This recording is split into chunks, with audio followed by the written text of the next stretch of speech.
poverty until you learn the first lesson of poverty, which is 2 words, my fault. And so when I was younger, I was really angry at my parents, like many people are, right? Justified or not, doesn't really matter. I was very angry and I blamed them for the woes of my life. And I realized when I was 19 that these people that I hated, I was giving all the power over the fact that I wasn't the person I wanted to be. And I was like, well, it's their fault. And the idea that I had actually given these people that I hated power over my success was ultimately something that made me feel sick to my stomach and was what allowed me to point the finger of blame inwards and say my fault, and then at least take ownership over the fact that sure, maybe your dad didn't hug you enough, or maybe your mom wasn't present, or whatever it is, right? It's like, and like, I said this the other day, and it'll probably piss off a lot of your audience, so, we can put our soft earphones on.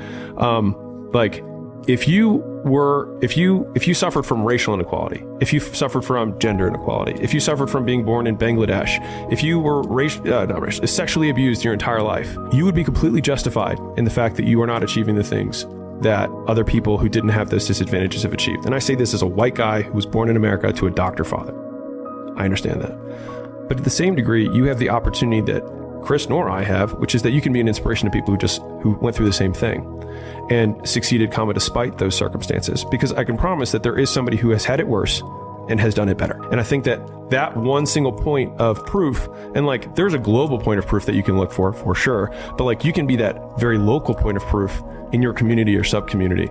And I think as soon as we shed that, that's I'm a big fan of power follows the blame finger. So wherever you point the blame finger is where the power follows. And so it's if you point it at the government has the power. If you point it at your spouse and say it's their fault that I'm not in shape, it's their fault, they never let me do anything, it's well, you're giving them all the power. And so it's until you're it's my fault, it also becomes my responsibility. What is? What if it's not your fault? It doesn't matter. And I can't run marathons because I lost my leg at birth. And either you can just never try, or you put the metal thing on